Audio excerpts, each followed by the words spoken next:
What's up, everybody? Live from the third largest city in the United States of America. It's The Drive with Mario Smith. I'm Mario Smith. Thank you so much for being with us today. Beautiful, sunny Chicago. Well, the sun was out. Chicago, Illinois, as we celebrate episode, where are we? 64.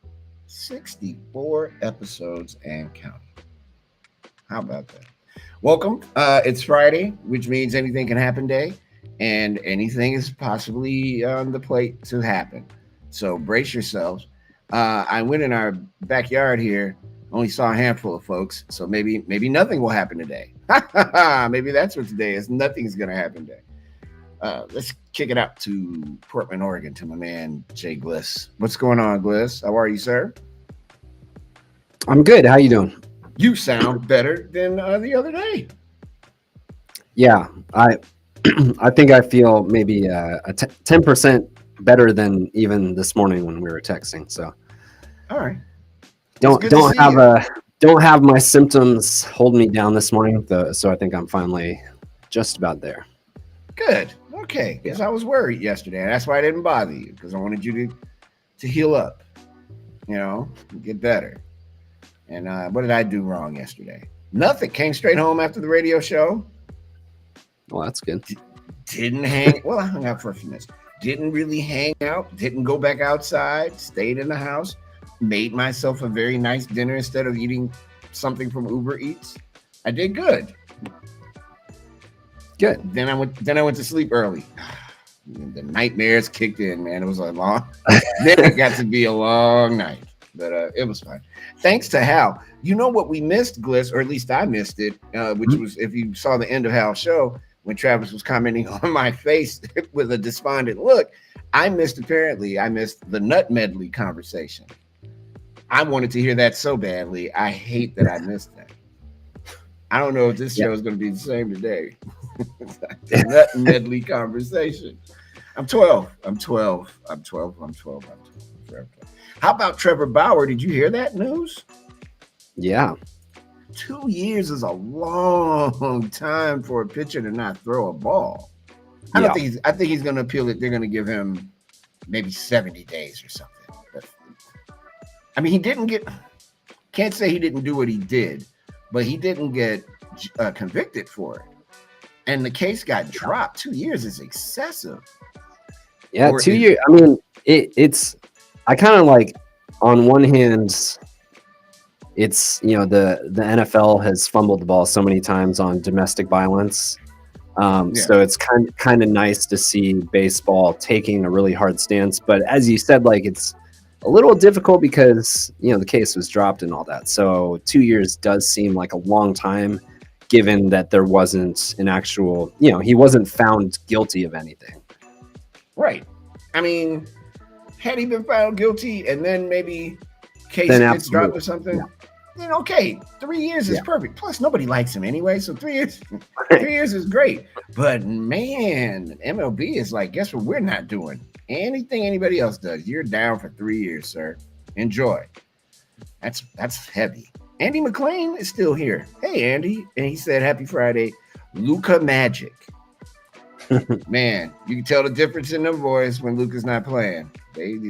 Man, that dude is good. Luca is very, very good. Very good. Let's see. Who's in our back? Oh, what? You know what? I'm sorry. I want to do this in order. I also want to say to you, Gliss, thank you for a wonderful week of entertainment. I'm looking forward to next week, but you're going on vacation soon, right? Yeah. I'll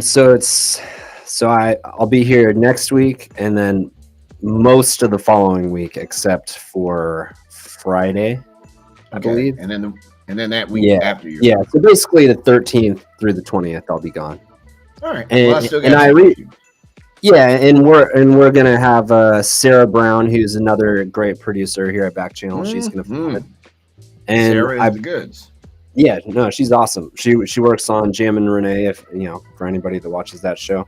But hopefully we'll have her on, to introduce her onto our show at some point in the next week or two. So, you know what's funny, and I'm not complaining about my door not working. It is incredibly hot, or I am in trouble and having some kind of weird heat situation. Because just as you were talking, the door's like your kryptonite. That must, I can't open it because there are gnats. It's always it seems like there's always an issue with it. Like the door is just like it's the door of evil. If I open it, all the evil of Chicago comes rushing through here to get somewhere else. But no, seriously, I don't know if they treated the. I make it sound like I'm like some kind of rich guy. I'm not. I have a balcony, and I don't think they've treated the balcony because there were gnats on it. But it's so nice in Chicago today. It's like 60 degrees or something. It's really nice. So probably after the headlines, I'm opening the door and I'll just have to, risk it. I do have this incense thing. What's it called? Fly Away, I think. It's an incense stick that absolutely works getting rid of bugs and flies and stuff, mosquitoes and all that. You could hang one of those mesh, like screens. I had one. And then there was an incident that I can't really talk about. Well, it's funny because we also have one in the back, and it was like a little bit ripped, so it was kind of like on the way out, like we needed to replace it. And then Milo had an incident yesterday where he got stuck in the hole, and his big butt ripped the entire thing off of the door frame. Milo out here being great. Yeah, so we're in the market for a replacement screen right before the summer as well. So yeah, I'm gonna need one because this is ridiculous. I swear the sun sits on this balcony and just waits for me to get up, wake up. Just hey, hi, I'm the sun. Are you hot? Open the door. It gets hotter if you open it. So I'll figure it out. Thanks to everybody who's checking us out on Backchannel or on YouTube or listening to us on a Echo speaker. I and Gliss truly appreciate it. And I want to let you know that you're here with me and us on the drive here on backchannel.tv, the only place where your Echo device allows you to watch and listen to live shows in real time and gives you a chance to chat with us as we like doing that. We're here Monday through Wednesday and Friday from 4 p.m. Eastern. And you're probably like, well, you know what? So I may want to chat. How do I get involved? Well, guess what? All you got to do is send a chat to us. It's easy. You go on your Echo supported device, your Amazon supported device, Fire TV or whatever, and you say, hey, Katrexa, and then bam, you're right in, and you get in and you say hello and all that. If you happen to be listening to us on an Echo speaker, just go to backchannel.tv and click on chat. And while you're there, subscribe. And it's great. And you can do all that stuff. That's BACKCHANNEL.TV, backchannel.tv. And we welcome the folks who are checking us out on the drive today. Our Friday passengers, the Gliss family is here. It's like the family feud. Ladies and gentlemen, the Gliss family. Raymond in New Jersey, John in Oregon, and Clarence, who is new to the stream from Florida. Welcome. And Andy McLean, if you're still here, I'm glad that you hung out. Andy's going to the Braves game this weekend to check out the Texas Rangers, so that should be fun time. Let's take a look at the headlines real quick, and then we'll come back and have a look at what's going on around the world. A former Idaho lawmaker was convicted today of raping a 19-year-old legislative intern after a dramatic trial in which the young woman fled the witness stand during testimony, saying, quote, I can't do this, close quote. The intern told a state house supervisor that Aaron Von Ellinger raped her at his apartment after the two had dinner at a Boise restaurant in March of 2021. He said the sex was consensual. At the time, Von Ellinger was a state representative from Lewiston, but he later resigned. Von Ellinger, 39, was found guilty today of rape. He was found not guilty of sexual penetration with a foreign object. That's pretty graphic. Von Ellinger going down. And former American Idol winner Wayne Hardy was arrested today after being accused of putting a listening device in his ex-girlfriend's college dorm room, authorities said. Hardy, 21, of Livingston, Louisiana, faces a felony charge of interception and disclosure of wire, electronic, or oral communication, Louisiana State University spokesman Ernie Ballard said. Hardy surrendered to the LSU Police Department and was booked into the East Baton Rouge Parish Prison. A spokesman for Hardy, who is not an LSU student, did not immediately respond to an email seeking comment. And those are the headlines from the United States as we speak. If you haven't heard and you're a sports fan, Trevor Bauer suspended for 3 years by Major League Baseball. That is a long time for a suspension. We'll try to fill the blanks in on that a little bit later when we do our sports report, hopefully. And that's it. Let's take a break. When we come back, we'll have news from around the world. This is The Drive with Mario Smith. Happy Friday. You're watching us on Backchannel.tv. We'll be right back.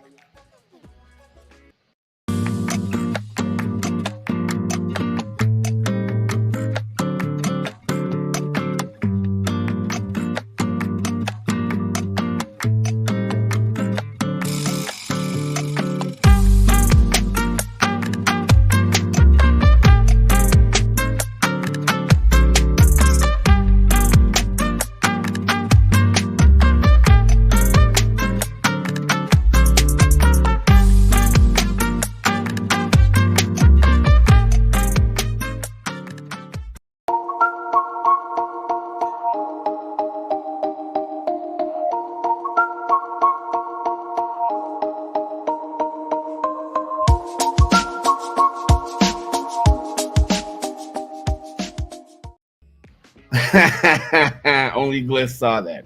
Welcome back to The Drive, everybody. I had to open the door. It took me a second to do it. When I realized that that's what I said I was going to do. Oh, no. Welcome back to The Drive. Andy McClain says MLB really dislikes that guy. Oh, yeah, they do. He is not one of their favorites, man. 3 years is excessive to me. I mean, I get it, but that is a shockingly long time to punish that guy. Overconfident Falcon has joined the stream. Hey, Overconfident Falcon, welcome. And welcome to everybody who's checking us out. We're giving away a Amazon gift card today. And in true Mario fashion, forgot exactly how we said we were going to give it away. We'll figure it out. Gliss, I'm sorry, man. Yesterday was a lot. It was a long day. I had to do 2 jobs. I had to work my radio job and my regular job in the morning. No worries. So I'll hit you in the nuts about it. Okay, thank you. Because I completely forgot. Actually, you know what I'm going to do? I'll put it in the rundown. I'll just add it into the rundown in the second hour. Oh, bet. So in hour 2, somebody will get. I don't mean to sound all like, you get a bigger. It's exciting. You get a $25 gift card. Oh, I want one. I want one. I mean, it's a gift card. No, that's good stuff. I am sporting my Michael Jordan White Sox jersey today, hoping to give those bums some good luck. Andy also says, by the way, yes, sir, to watch the Rangers get crushed. Yeah. Bravos are good, man. Acuna Jr. is back. It's a pretty solid baseball team. They're good. Do I look like I'm in the dark? Why do I feel like I'm in the dark? Producing on the air. It's Friday, man. All right. Before I start, it's Friday. It's anything can happen day. But when I start this engine, I can't promise you how it's going to stop. All right. Here we go. Welcome to The Drive. It's Anything Can Happen Day, Friday. And let's start with news from around the world. This is an opportunity for us to talk a little bit about the news. Marjorie Taylor Greene, she is amazing. She can't remember anything. Like nothing. How is it that you don't remember anything? She can't recall. She doesn't remember. She was Donald Trump's girl. She probably don't remember that either. This is from NBC News. Lawyers for Representative Marjorie Taylor Greene argued in a court filing on Thursday that a text message she is alleged to have sent shouldn't be entered into the supplemental record in a case to knock her off of a Georgia primary ballot next month because she, quote, has no recollection of it. Quote, I am authorized to say on behalf of Representative Greene that she has no recollection of this text, and since her texts are automatically deleted after 30 days, she has no way to verify anything about it, said a filing by her lawyers. Her lawyers further argue that the alleged text is innocuous. The text message in question, which dates to January 17th, 2021, appears to show Greene telling then White House Chief of Staff Mark Meadows that some GOP lawmakers were saying President Trump should call for martial law. The message, which was obtained by CNN, cast doubt over Greene's testimony at a hearing last week that she couldn't recall whether she had advocated for martial law to keep President Joe Biden from taking office. NBC News hasn't been able to independently confirm all of the text communications, which appear to reveal efforts by Trump officials and the former president's allies to overturn the results of the 2020 presidential election that go well beyond what was previously known. Here's a quote. This is what she allegedly wrote in her text. Quote, in our private chat with only members, several are saying the only way to save our republic is for Trump to call for martial law. And she spelled it Marshall. That's how I know she did it. I don't know on those things. I just wanted to tell him they stole this election. We all know. They will destroy our country next. Please tell him to declassify as much as possible so we can go after Biden and anyone else! ! Greene is alleged to have written. Do you think she didn't write that? And I feel for you. She absolutely wrote it. She spelled it Marshall, like, someone named Marshall. I'm not accusing the woman of being daft. That's not what I'm doing. What I am doing, however, is accusing her of not being a patriot, and I am accusing her of being an insurrectionist. So yeah, I said that out loud. I think it's documented now. It's on tape. It's on YouTube at least. So you'll be able to see that and play it over and over again. And if she runs for office in Georgia, that is a dangerous proposition for the people of the state of Georgia. She should also be in jail with the rest of them. It's a stunning commentary on the United States of America that these people are still walking around the earth free as a bird. And I don't get it. I'm sorry. I'm not trying to take the show on a political ride, if you will. But ask yourself, if I can't even pose the question because it really happened. There was an attempt to overthrow the United States government. Okay, maybe I'm being a little strong. Essentially they would have to change the election. She wanted the president to declare martial law.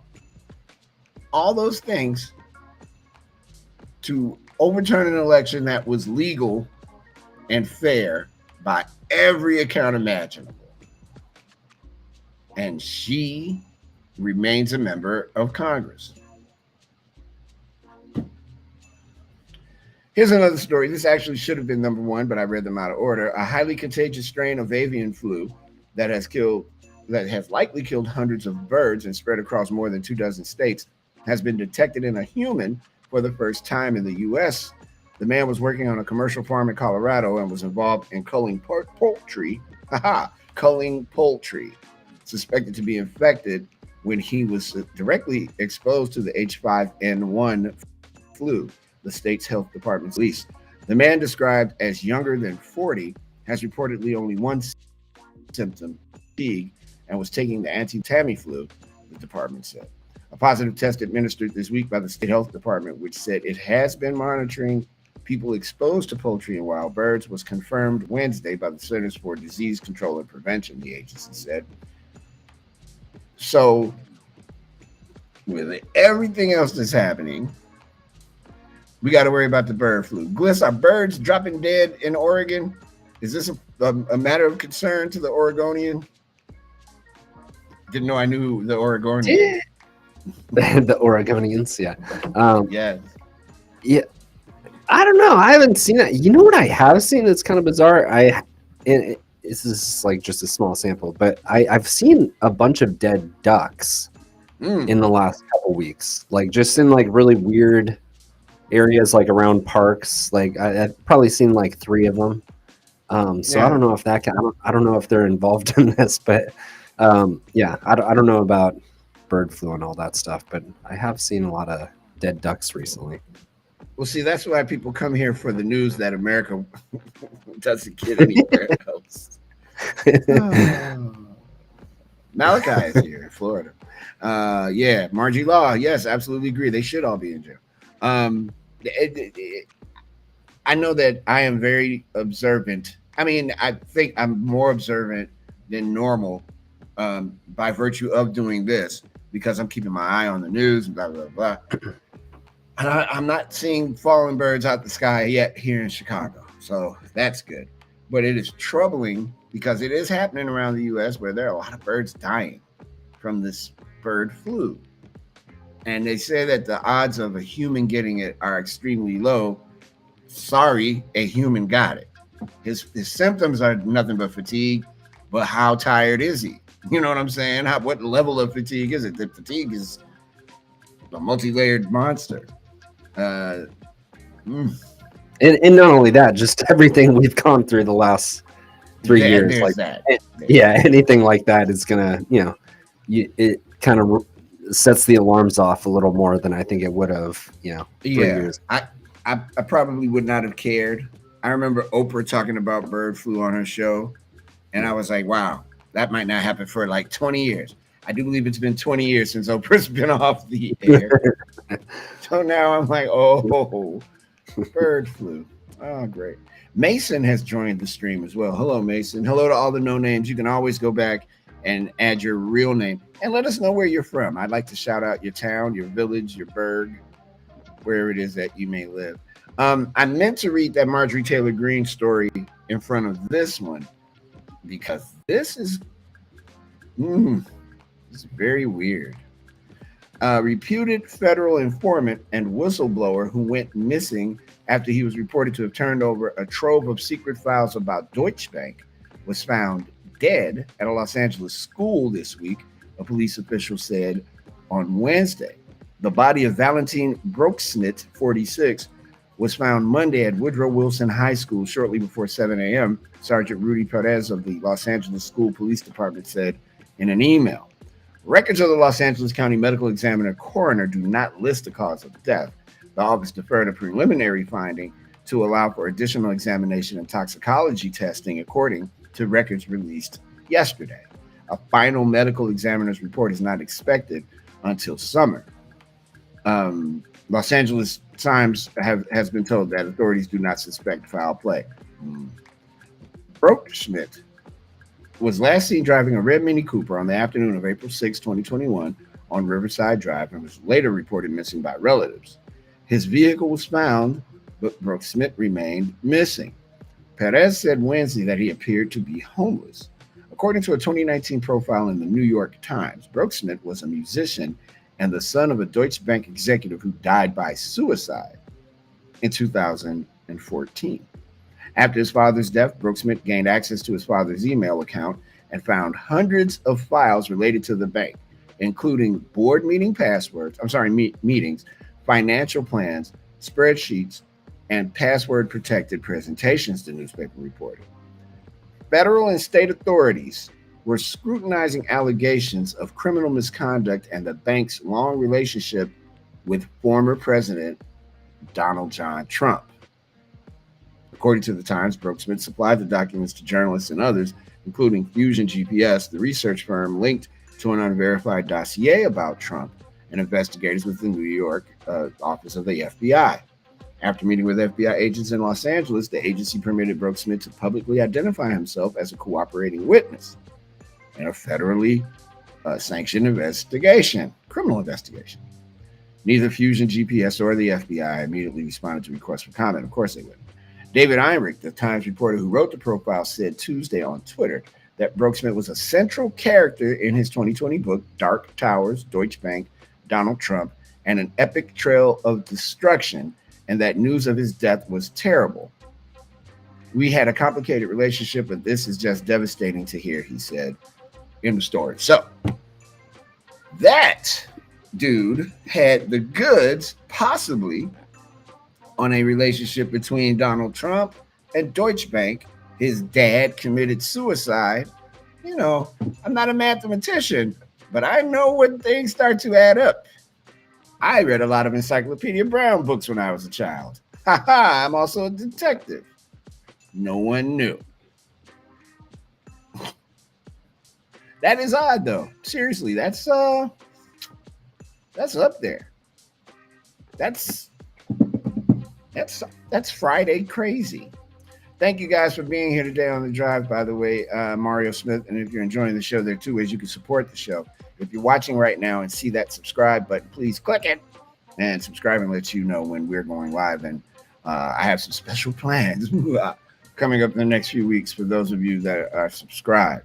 Another way you can really help me out, no matter where you are watching or listening, is by leaving a review. Reviews are important. It gives us an opportunity to see what we can make it better. And your positive reviews make sure that I have a gig. That's not that dramatic. It keeps the show on the air. So leave a review, subscribe, do both. Go to backchannel.tv if you're listening on a Echo speaker and hit click, leave a review, and subscribe, please. And thank you. I appreciate you. Hey, kids, want to talk about... I keep forgetting that there... Let me make sure there aren't any actual kids. Hi, Daisy. How you doing? Skirt. Hey, buddy. What's up, man? Skirt's in Illinois, by the way. Your favorite segment is coming up shortly. I just want to make sure that there are no little kids in the room. As our audience, as Bliss and I have documented, has taken a dip from the average adult age to young people who are very intelligent and smart enough to check out a good show. Bliss, I'm not giving these young people credit. They're smart enough to latch on to this show and come back. At 8 years old, I didn't have that kind of savvy. That's not true. I was trying to do these shows by myself with no audience at all when I was a child. Hey, let's talk about marijuana. With national cannabis legalization poised to be introduced in the Senate, states that legalized recreational marijuana 10 years ago are now studying the public health implications of a variety of new high-potency products amid questions about a possible link to psychosis. Oh, come on. The newer products are called marijuana concentrates and are commonly known as wax and shatter. They can have levels of THC, the psychoactive component of marijuana, as high as 85% to 90%. I can hear a friend of mine's voice in my head going, where can I get this? That's terrible. Ah, she is a peach. By comparison, researchers say the marijuana level in a typical joint 20 years ago was closer to 5%. States like Washington and Colorado are now considering product warnings or potency caps to limit access. All right. I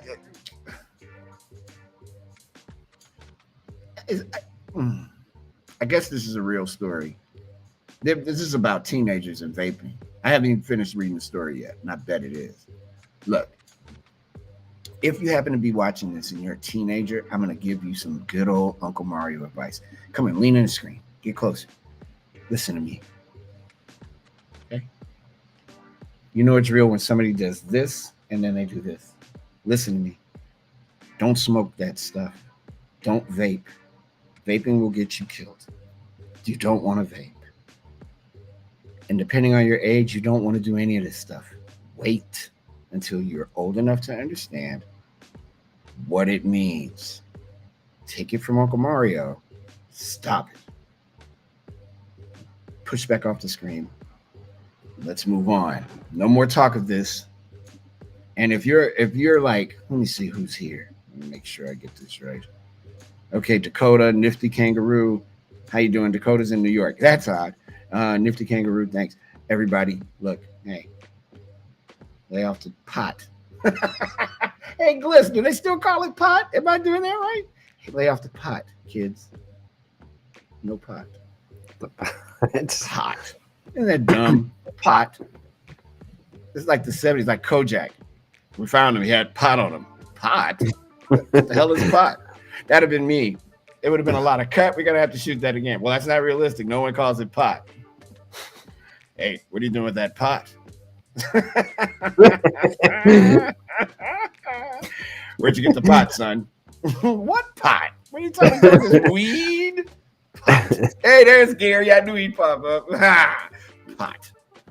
Listen to me, son. Did you notice how I did the authoritative thing and I pointed at the screen and everything and I told my little nephews and nieces, look, gang, you're young, you don't do that stuff or I'll take your pot away. Pot. I made a promise, Gliss, to myself a few years back that I was going to start being a little bit more active in calling it pot, just to see the look on people's faces that I know. And I think tonight's the night I bring it back. I'm going out later, and I'm definitely going to be like, hey, guys, I know nobody's in here doing pot, right? What? You heard me. Pot. What do people call it now? Weed. Like young people. Okay. Weed. I mean, I guess I just don't think about it anymore. Right. I'm like, whatever, dude. I know everybody in the world is smoking it because I smell it every day. I was standing next to a cop, and me and the cop looked at each other, and we both kind of were like, man, do you smell that? And he was looking at me like, yeah. And I'm like, it's not me. He's like, oh, I know it's not me either. I'm like, I'm sure, but can you smell it? It's everywhere. These jokers are talking about psychosis. The psychosis might be from not doing it. Oh, that should have been. I should have said that on 420. It's like there used to be a documentary. There was some documentary about this, like in the early 2000s, and it was all about like the history of marijuana and like the laws and the drug war, and all that stuff, and how it was.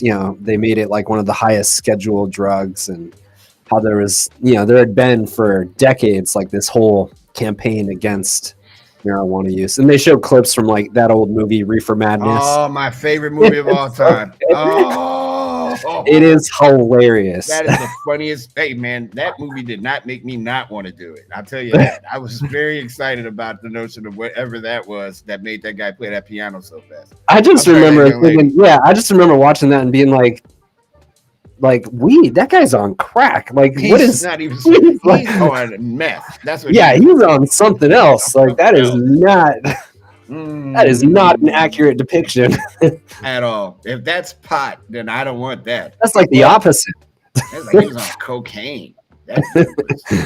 Oh, you never see Reaper Madness skirt? Dude, I used to own that movie. I will they played that piano so fast. It's such an odd movie, man. It is so dumb. It makes no sense at all. It is the weakest way to get someone to not do anything. Yeah. Oh man. Yeah, I'm sure you. That dude, he was going crazy. That guy did have psychosis. He had psychosis. He probably found out how much money he was making to make that movie and flipped his wig. That stuff just not. It doesn't do that. But anyway, you young people out there. We don't have the more you know noise. We get sued because that's not our noise. We got to come up with our own. The more you know noise. Yeah, we need it. I can get it, and then it's until they tell me to stop. It's fine. Yeah, we aren't really regulated on the internet. I guess we could, but it's like I won't go full blue, because I don't want to get in trouble from the boss. But I'm pretty sure there will be a day that they'll allow us to go full blue. That's the day we'll have to regulate the young people who come in here. But again, young people, hi, Mario Smith. Let me tell you something. Leave pot alone.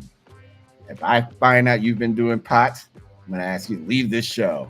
We don't advocate pot use. Now, weed is different. Pot, no. Good job, kids. Thanks. That's the more you know. Ding, ding, ding, ding. But anyway, so apparently Wax and Shatter will have you out here acting like a chimpanzee on these streets. So take it easy and please don't do it. Get yourself together. Find your hobby. Play chess. Ride a bike. Do something. But don't do that. And don't ride a bike after you've had pot. That's dangerous. I'm just trying to help. I'm just trying to be a good citizen and help, the young people. So silly. Hey, sea urchins are dying in large numbers across the Caribbean, according to scientists who are racing to pinpoint the cause of the mysterious die-off. The rapid and widespread deaths of long-spined sea urchins were first observed in February in the U.S. Virgin Islands, but have since spread as far west as Jamaica, according to the Atlantic and Gulf Rapid Reef Assessment, an organization that monitors the health of coral reefs in the western Atlantic Ocean and the Gulf of Mexico. Such a severe die-off of sea urchins has not been seen in the Caribbean since 1980, or since the 80s. according to the research group. See, what? Scientists warn that maybe I need to leave pot alone.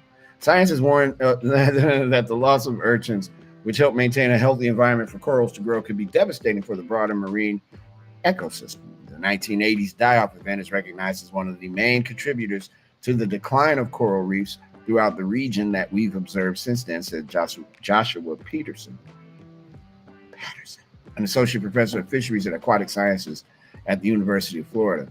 That's because sea urchins graze on reef systems, feeding on the harmful algae that can interfere with corals.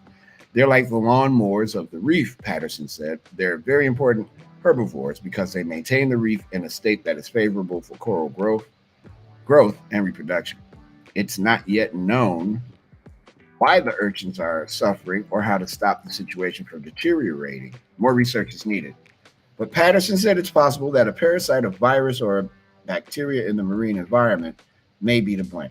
We talk about environmental things on this show every episode. This is yet another.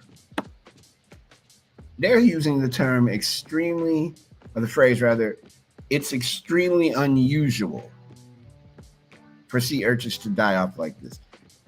Everything that you can do to help make this better, we got to do it. We need to treat this with the same severity and urgency that we did with COVID. I mean to tell you, if we do not, we may not have 5 or 10 years left on this planet. They're talking about this is like in 2030. We may not have that long. Come on now. It can't just be me that's concerned. Sheesh. You know what? I wanted to talk about Twitter. I don't, man. Elon Musk is super villain. We've determined it. Google is doing something interesting, though. They're now taking requests to remove personal info from search results. Why wouldn't... If you found your personal info on a web page that you don't want shared, Google is now taking requests. Hey, everybody, what's up? It's Google. Check a request right now, 5914 Google. Take a request to remove these web pages from its search results. I'm sorry, Tim Madley here on the Google. Taking request to remove those web pages, search results. In an update to his search terms first reported by Tim Manley, y'all not hearing me. Tim Manley's coming to your airwaves soon. We're going to animate Tim Manley. That's what we do. Google said it has created a form that users can submit to suppress pages that show information like phone numbers, home addresses, login credentials, personal images, or images of identifying documents. Quote, Google may remove personally identifiable information, that's PII, that has potential to create significant risks of identity theft, financial fraud, harmful direct contact, or other specific harms, the company said. This includes doxing, which is when your contact info is shared in a malicious way.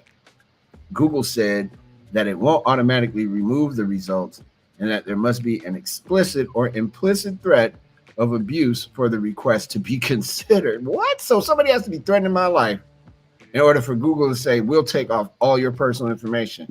Otherwise, we're going to leave it on there? No, that's not right. That doesn't sound right. That doesn't sound correct at all. Not in any way. I don't like that. No, I'm against it. Here's a chance for all our back channel. Okay, hold on a second. We've got things. Hey, Smooth Bench, am I a Republican or a Democrat? Give me a second. Aggressive Mule, how you doing? Welcome to the show. Versed Antelope, hello. Abundant Horse, what's up? Am I a Republican or a Democrat? I am a person who votes more Democrat than I do Republican. I'm not, hey, Johnny, I'm not an independent either. I'm from Chicago, Illinois, and we are a Democratic stronghold. There hasn't been a Republican mayor here since maybe people were wearing powdered wigs. And yeah, so no, I'm not a Republican. If you're asking me why I'm saying things like maybe they should all go to jail for January 6th, it's because they should. You don't have to be a Republican or a Democrat to agree with that. They tried to overturn the country, bro. Or, ma'am. I imagine you're a guy because a woman would never call herself an aggressive mule. Johnny's in Florida. Hey, John. Gary's in California. Hey, Gary. The other Gary's here in Illinois. I'm not sure why that makes a difference whether I'm a Republican or a Democrat. I would love to further this conversation though, because I've got exactly 4 minutes and I've got the time for it. If you want to have the talk. What about you? Are you a Republican or a Democrat? I mean, I don't really care. I care more about you. I'm like Mr. Rogers now. I care more about you being you, just the way you are. You being a Democrat or a Republican, it means really. That's where I think we get caught up. And that's where I think as a country right now, we are totally messing up. Whether a person leans left on some things or leans right, so what? The furtherance of our country is going to depend on people recognizing that there are some issues and trying to work those issues out. Issue number 1 is not political. It's the climate. I am sure that sea urchins don't go vote. Unless, of course, you've had a heavy amount of pot, then maybe sea urchins do vote. Maybe you think Tony the Tiger is real. I don't know. But that's you. I'm gonna leave it there. Aggressive mule, not an aggressive mule, I'm sorry. Smooth Bench was asking that question. So yeah, bigger fish to fry than whether or not how I vote. Again, I'm from Chicago, man, and or miss, and we all lean pretty much on the Democratic side. All right, Bliss, I don't know where that came from. I don't know what's happening. I have lost total control of our program. I think it's when we started talking about pot. Everything seems fine to me. All right, you're the boss. I like how you just come in like everything it's cool. Yeah, all right. But we at least someone is talking to us, huh? We get in a conversation about politics. I agree. Interesting question. Very. But I agree with your sentiment. It's not that, while it does play a part in people's thoughts and how they think about things, that doesn't mean we can't hang out together and have conversations. Yeah, look, be reasonable, respectful. That's all. One of my best friends is a jerk. I'm sorry, as a Republican. And I got plenty of family members that I disagree with. People I know that we have disagreements, but we have conversations all the time. And my only thing with him is just please remember right from wrong. Running up through the Capitol building to overturn an election that was not overturnable. I don't even know if that's a word. Is wrong. Pouring bear urine on people is wrong. Stabbing people with flagpoles is wrong. Wearing antlers in the rotunda and then going into the damn That's building. Just weird. That's weird. Maybe not it's weird. That's just weird. Yeah. I mean, right is right and wrong is wrong. I don't care which side you lean on. It's wrong.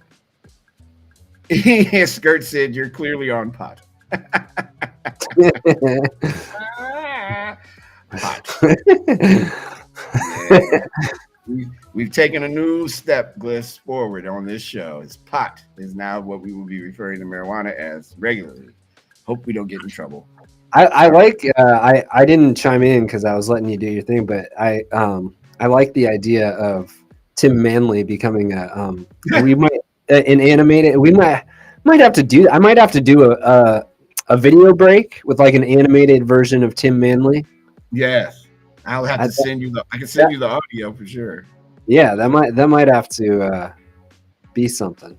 He's got to. Okay, so Tim Manley's got to have a big thing of hair. He's got to wear one of those satin radio station jackets with the radio station name on it. He's got to have sunglasses, real dark ones. He's got to have stubble, and he has to have some kind of drink on him and a cigarette in his mouth lit. because there's only one way Tim Manley gets down, and that's when he's half drunk. Because he hates his job so much. Because this sounds eerily similar to Florida Man. Also, he's got to maybe the radio station is probably in Florida. It has to. I'm sure it's like near the Everglades or something. He's on the Everglades in one of those boats with some alligators while he does middays. While he's doing his field reporting. Right. Oh man, yeah, we are on our way. Here we go. Tim Manley coming soon. Brace yourself, America. When Tim Manley gets here, it's all over. All right, so Smooth Finch left. Smooth Finch is like, screw you, dude, and left. And I accidentally pointed out Aggressive Mule. I'm sorry, Aggressive Mule. Hi. All right, when we come back, we've got Skirt's favorite segment. Hey, Blessed Fly.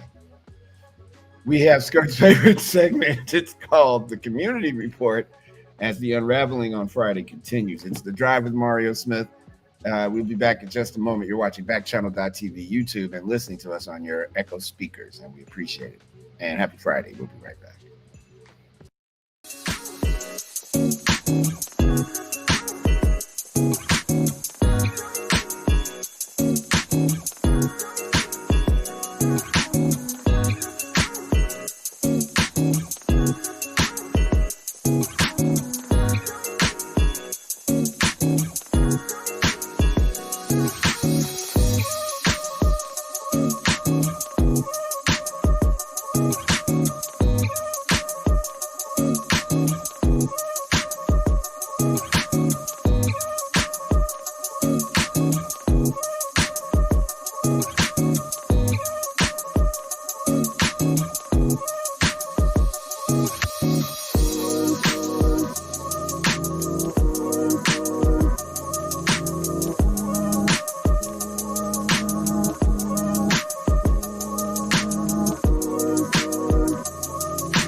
The story takes place in Florida, but it involves the British Virgin Islands, which are lovely, from what I understand. So here we are. The premier of the British Virgin Islands was arrested in Miami yesterday and accused of agreeing to help a federal informant posing as a member of the Sinaloa cartel move thousands of kilos of cocaine through his country's port, according to federal court documents. Gliss, you ever seen Superfly? Yeah, I saw Superfly.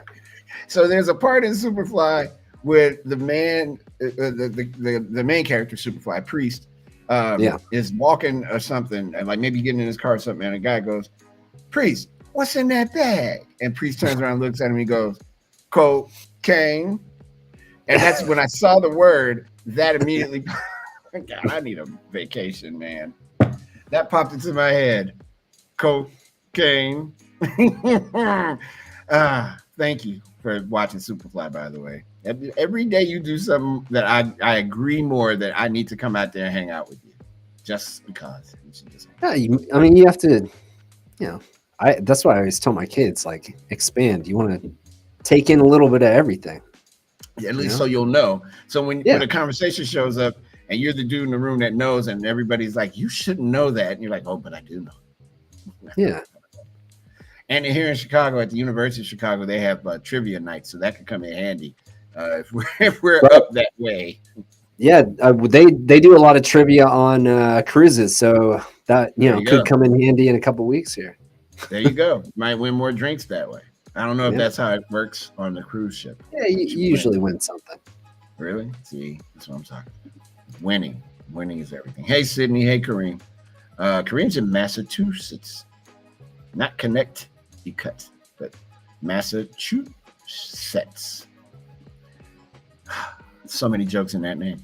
The country's top port official was also taken into custody, on money laundering and drug conspiracy charges, according to a complaint filed in U.S. District Court in Miami. Premier Andrew Fahey, 51, was arrested at Miami Opa-locka Executive Airport after he boarded what had been portrayed as a private jet and inspected shopping bags filled with $700,000 in cash, the complaint says. Why am I getting arrested? He is alleged to have said, according to the documents. I don't have any money or drugs. Oline Vine Maynard, the managing director of the country's port authority, was arrested later Thursday after authorities alleged she accepted a $200,000 payment as part of the deal. Maynard's son, Kadeem Maynard, who is accused of having helped broker the arrangement, was also arrested on drug conspiracy and money laundering charges, said Ann Milligram. Her name, it's not Milligram. That would have been great if her name was Milligram. Ann Milgram. That would be amazing. If that woman's name was. Then I would say that you're making this story up. You would think I was lying, but I'm not. I love the fact that he said, "Why are you arresting me? I don't have any drugs on me." That's like, I watch a lot of like true crime. It's like, it's always like that. You know, they go to the set like, well, I didn't kill him. Like, how did you know he was dead? You know he was dead. Like, he's missing, but he's dead. Like, I didn't kill him. I don't have any money. That $700,000 is all fake money. You know, I had a dream last night, no joke, that I had picked up a bunch of counterfeit money. Ooh, why would I be dreaming about fake money? That's not good. I don't know. I need to dream about real money, not fake money. But I definitely had a dream about counterfeit money because I kept looking at it. It was like one side. It was like they were trying to print it, and they may have ran and like dropped it. Somewhere in my dream world that I live in, it's a lot of crime, and I solve a lot of it. There's also a lot of me walking around. Batman, I'm like Batman in my dream, minus the Batmobile, Batcave, suit, karate skills, and utility belt. We need to get Silas to teach you some of the karate skills. Oh man, I didn't even think to ask that kid. He knows them. What is he, 14? I'm sure he can teach me. I'd be willing to learn.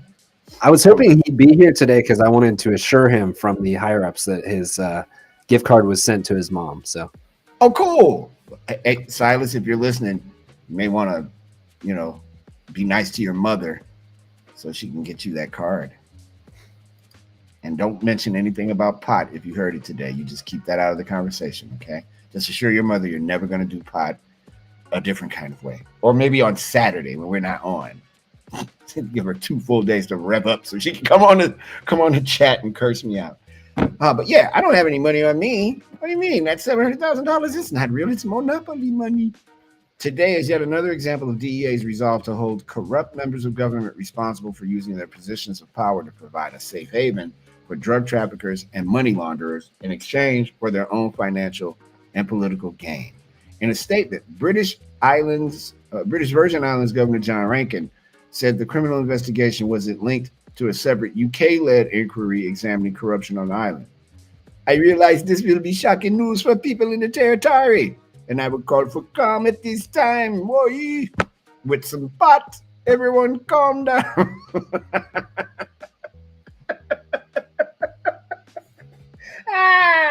Oh, yeah, there you go. Skirt says, speaking of Silas, I saw the Backchannel webpage has a new claim prize button. I considered claiming the $1 million you guys awarded me on Wednesday. I mean, I guess you could try it, but I don't know that it would be successful because they are, they're tracking with the producers. We have to fill out a whole thing when we give something away. So, but wait a minute, when did we start offering people millions of dollars? We still haven't gotten our $45 million. And not only have we gotten our $45 million, we haven't gotten cursed out for continuing to act like there's a chance in hell of us getting $45 million. Yeah, we just got to stick with it. Hey man, until the wheels fall off this bad boy. We've talked about what? Pot, marijuana, cocaine, meth, sea urchins. We've talked about everything.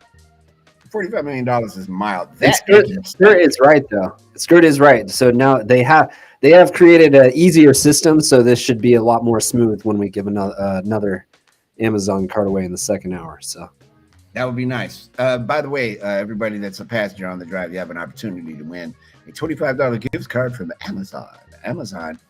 $25.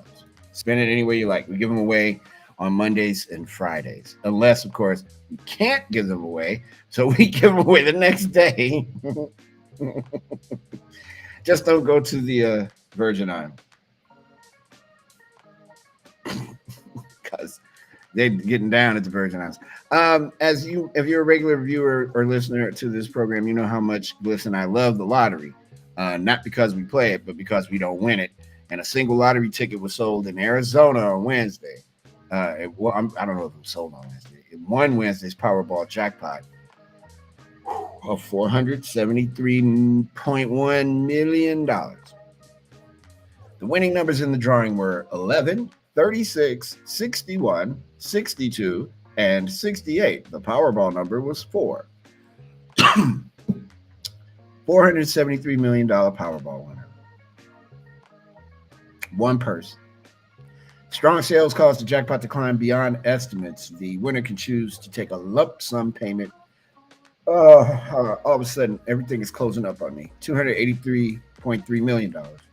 The ticket was bought at a Quick Trip convenience store in Gilbert, a suburb of Phoenix. John Gilliland, and he's got so many I's and L's in his name. He could be Gilliland.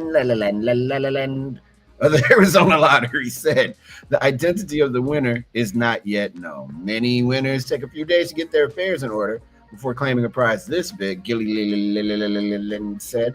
Arizona allows winners of $100,000 or more to claim permanent anonymity, so we may never be able to announce the name of the winner. They don't do that in Illinois. They want you to put on a suit, get in front of a news conference, smell like you lived somewhere before. There are a lot of rules. Arizona. See, I want to win somewhere like Arizona. Yeah, like I don't want to be. I don't want anybody to know. No one needs to know. At least not at first. Like, until things are like settled. That's a lot. That's a life-changing thing, and there's a lot of risk that also comes along with something like that if you aren't responsible about it. So, I think I would want to take some time to be under the radar for a while. When you see me in a flying car, oh, Mario must have won that lottery. Oh, and your response will be, oh, man, 473. Come on, stop.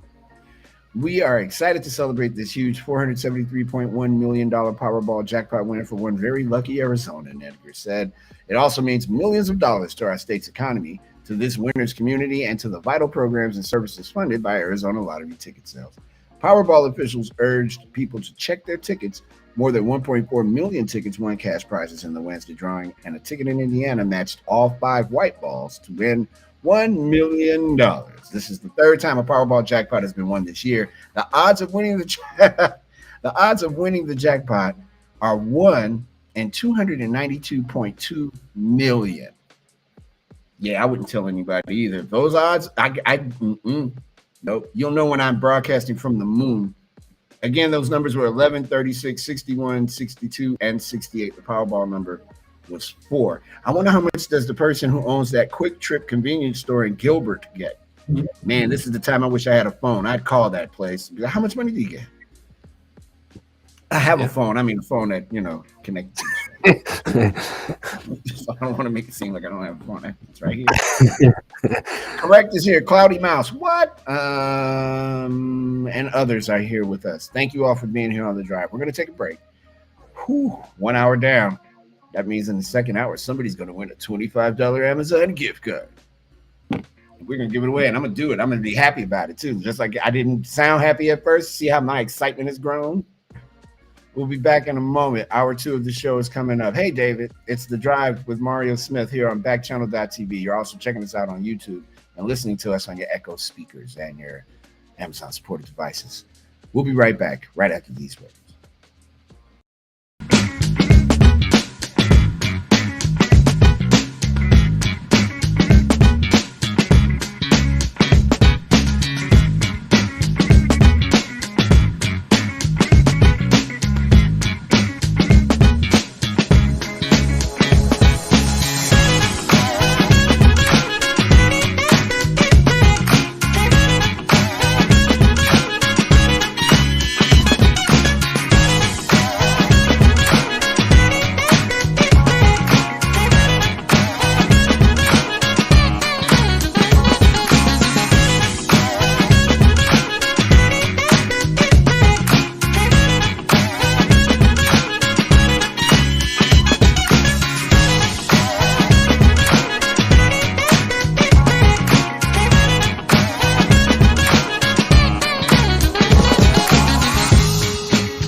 Hey, everybody, welcome to The Drive with Mario Smith.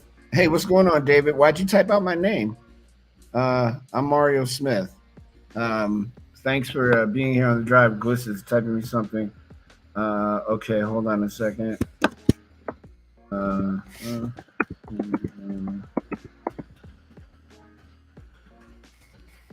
Okay. Thank you. David has just typed out my whole name. I am Mario Smith. Yeah, that's it. We're live from the third largest city in the United States, Chicago, Illinois. Thank you for watching us today on The Drive. If you're checking us out on YouTube, hey, how you doing? You can leave some notes and things in the chat if you like. If you are listening to us on an Echo speaker, really appreciate that. What we'd like for you to do is go to backchannel.tv and leave us a positive review, please, if you can. And if you don't want to leave a positive review, you don't have to, but that'd be nice if you did. Also, consider becoming a subscriber so I can shout you out once you do that. This hour, we're going to give away a $25 gift card to Amazon. $25 gift card to Amazon. Doesn't sound like a lot now, but there's something on there you want, because if you don't want it, I can't get the gift card. So, come on. I need you to do that. We're also going to chat with you folks. And you can do that by going to backchannel.tv. There's a chat button down there. Just click on it, and then, or if you're listening to us on an Echo speaker, because you can't see me, go to backchannel.tv and say, "Hey, Kachexa," and then boom, you're in, and then you can talk with me. If you're watching, then you can see the chat button and the subscribe button, and please do both. That would be greatly appreciated. First hour of the show, we talked about pot.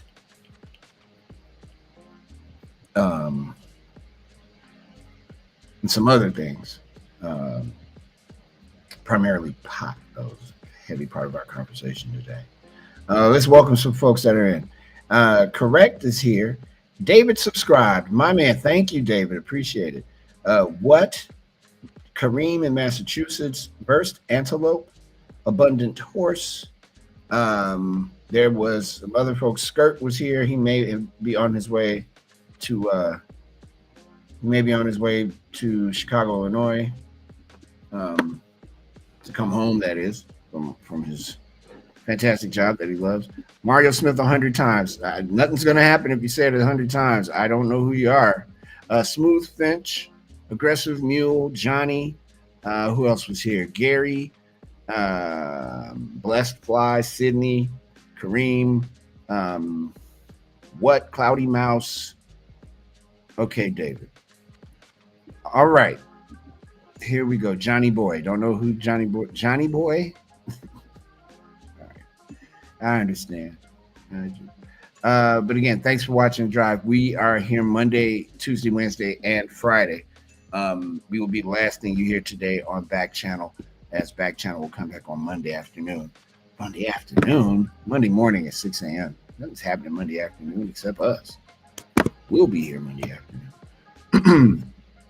Let's take a look at some of the headlines that are happening around the world in the second hour of the show. I was hoping to talk to Gliss, but Gliss had something he needed to take care of real quick. And I know he'll let me know when he gets back. Among the headlines at the top of the hour, a former Idaho lawmaker was convicted. As my screen just did a thing. It was convicted today of raping a 19-year-old legislative intern after a dramatic trial in which the young woman fled the witness stand during testimony, saying, quote, "I can't do this," close quote. The intern told the state house supervisor that Aaron Von Ellinger raped her at his apartment after the two had dinner at a Boise restaurant in March of 2021. He said the sex was consensual. At the time, Von Ellinger was a Republican state representative from Lewiston, but he later resigned. And in the other news of the day, Los Angeles Dodgers pitcher Trevor Bauer was suspended for 3 years by Major League Baseball. 2 seasons by Major League Baseball today over alleged sexual assault. Bauer has not pitched in almost 3 years. It will be 3 years by the time the suspension is over. The Los Angeles Dodgers, Bauer's lengthy suspension comes after a San Diego woman whom the pitcher had met through social media alleged that Bauer beat and sexually abused her last year. She later sought but was denied a restraining order Los Angeles prosecutors said in February there was insufficient evidence to prove the woman's accusations beyond a reasonable doubt. Bauer repeatedly has said that everything that happened between the two was consensual. In a Twitter statement, Bauer said, quote, "In the strongest possible terms, I deny committing any violation of the league's domestic violence and sexual assault policy.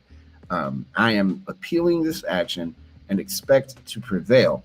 As we have throughout this process, my representatives and I respect the confidentiality of the proceedings. If the suspension is upheld, Bauer will lose about $60 million in salary." And those are the headlines at the top of that. $60 million is a lot of money to lose. Hey, Gliss, what's going on, brother?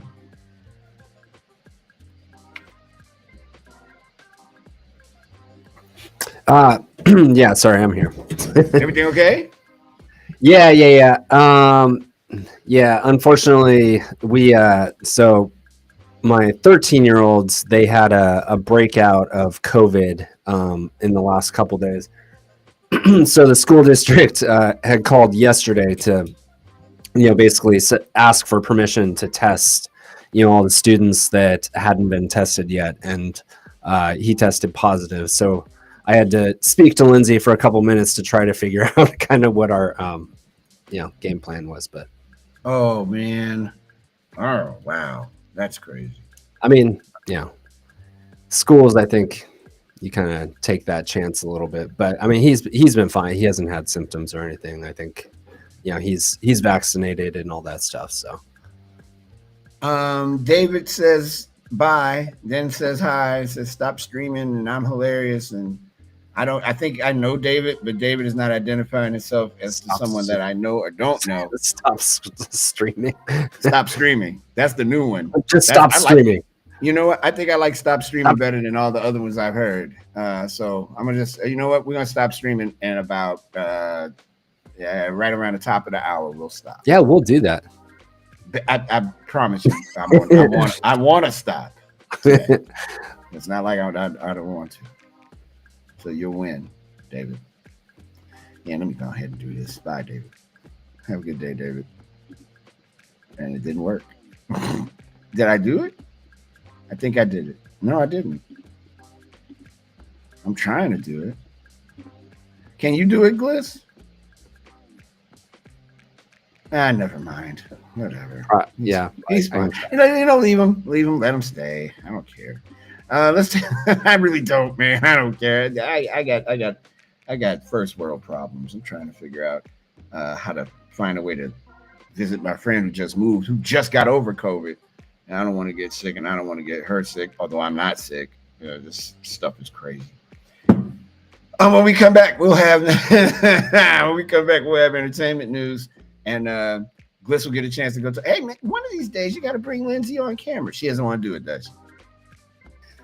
Probably. I would go out on a limb and say probably not. Yeah. You think she's listening? Possibly. Sometimes I think, I know sometimes she turns it on her phone on her drive home, because Monday, Wednesdays, and Fridays she's off right around this time. She got off about 10 minutes ago. So sometimes I know she turns it on her phone, and then usually around 2:20 or 2:40 you'll see the Gliss family pop up, because that's when she brings Jack. Okay. Well, Lindsay, if you're listening, hello.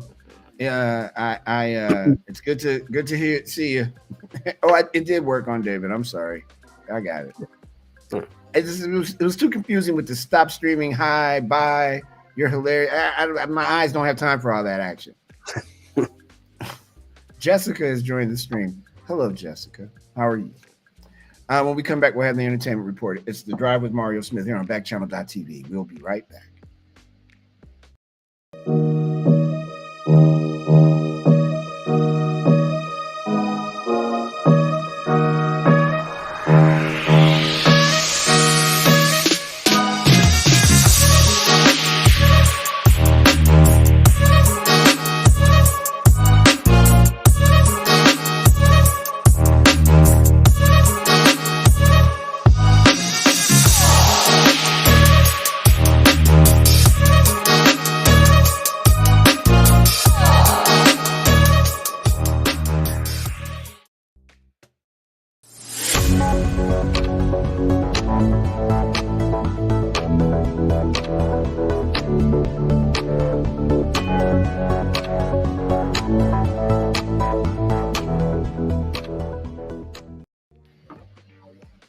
We're back on the drive, and you saw me without my glasses. How about that? Back on the drive here. I'm Mario, and James Corden is leaving the Late Late Show. Well, that means there's a job opportunity. I think we should promote Hal to do the Late Late Show. That would be fun. James Corden is ready to say goodbye to the Late Late Show. The show's host confirmed that he will be leaving the CBS show at the end of his contract extension in spring of 2023, next year. It's been a really hard decision to leave because I'm so immensely proud of the show. I'm thrilled to be extending for a year, Corden told Deadline yesterday. I always thought I'd do it for 5 years and then leave, and then I stayed on. I've really been thinking about it for a long time, thinking whether it be one more adventure. It was announced in 2014 that Corden would replace Craig Ferguson as host of The Late Late Show. He officially took over in 2015. In the last 7 years, Corden has created such viral and memorable segments as Carpool Karaoke, Spill Your Guts, Crosswalk Musical, which I like the most, and Drop the Mic, which went on to become a 3-season competition show. Corden told Deadline that his bosses were incredibly supportive and extraordinarily patient while he made his decision. He also said he doesn't know whether he and his family will return to the UK after his hosting gig ends. It's something we think about and we talk about a lot, but we haven't really made a decision on that yet. That's the life side of things, which we'll figure out, Corden said. I love living here. I love everything it's given. My family and I have never taken this incredible adventure for granted. Every day I drive down Sunset to work, and I just think I'm from High Wycombe. Corden, who has also starred in movies like Into the Woods, Cinderella, The Prom, and Ocean's 8, and I also think he was in Cats, which sucked, they said there are some other things he still wants to accomplish. I like to try and write. There's some stories I'd like to tell. I'd like to see if I'm capable of it. The fact that it's terrifying is the reason to do it, he said before sharing what he will miss most about hosting the Late Late Show. I'll miss the adrenaline of thinking next week I'm going to jump out of a plane with Tom Cruise, or in 2 weeks' time, we're going to drive around the White House in a car with Michelle Obama, or sing Penny Lane with Paul McCartney driving down Penny Lane, he said. All of my greatest ambitions for what the show could be, it's absolutely surpassed all of them. My intention is to try and go out in exactly the same way we came in, which is just going out with a bang. I'm a big fan of James Corden and of the Late Late Show and the opportunities that I get to see it. It is a really cool program. He is very entertaining, very smart. There was a good interview with him on Howard Stern where he talked a lot about what it's like to host a talk show, a television show, that I gleaned some of that information from for this. And really cool dude, seems like. And I'd like to have the opportunity to meet him one day. That would be fun. Hey, Jessica, I see Zebra is here. Frightened Panther. Kathy's in Illinois. Lynn's in Wisconsin. Josiah is here as well. Thank you all for being on the show. Appreciate you. Thank you, thank you, thank you, thank you, thank you. Nice of you to drop in. Yeah, I feel a little, I hate when shows that are good like that end, because the idea of hiring a new host, it's a brand new world. Craig Ferguson was such a good host of the Late Late Show. And then he left. And then James Corden comes, and now he grows on you. Now he's leaving. Maybe Conan O'Brien makes a return. That would be interesting. Never know. Doctor Strange actor Azara Pythian and her husband Victor Mark are accused of grooming and having sex with a 13-year-old girl. Pythian, 36, and Mark, 59, face 14 charges of sexual activity with a child in the United Kingdom. In a police interview played at Nottingham Crown Court, the BBC reported the woman alleged that the sexual abuse began in 2005 when she was 13 and continued until she was 15. The woman, who has not been publicly identified by officials and is in her late 20s, testified in court yesterday. Pythian and Mark have denied the allegations. The couple and their representatives did not immediately respond to requests for comment. The woman looked up to Pythian, she said in the police, according to the BBC. I knew it was wrong, but I just didn't know how to get out of the situation or anything, the woman said in the police interview. I remember trying to copy Zara's reaction at the time because I looked up to her and tried to be like her in any way. The woman alleges that the abuse began when Pythian provided her with alcohol and persuaded her to have sex with Mark. She testified that she felt as though Pythian coached her to get better at the sexual activity, the Nottingham Post reported. In the police interview, the woman also said Mark threatened to harm her if she told anyone about the alleged abuse. Pythian and Mark were not married at the time of the alleged abuse. Pythian was 20 or 21, and Mark would have been 42 or 43. The Nottingham Post reported that the woman said in her testimony that she would not have come forward with the allegations if the police had not approached her first. I could never have made a report, she said. I would have died with my shame. Having a child of her own pushed her to speak out, she said. At that time, I had just become a mom and had no option other than to speak my truth and never allow it to happen to anyone else again, she said. Pythian appeared in the 2016 Marvel film Doctor Strange as a minor character, and she has performed stunts in various movies and TV shows. She and her husband are martial art instructors. Wow. Freaky deaky in the UK. Hey, Rachel. Hey, Charles. Hey, everybody. Hello, Luxuries. Luxuries is in Connecticut. Rachel's in Florida. Hey, Rachel. Hey, Glyphs. Did you put in the thing yet? How we doing this? I'm talking to Rachel like you. Oh, wait, there it is. Yeah. I see it now. Now I remember. Let me read this one more thing real quick, and then we can do it. We're about to give away a $25 gift card. Everybody, brace yourself. Get it together. And I hope David can't win, although he did subscribe. And I did not do what I thought I did.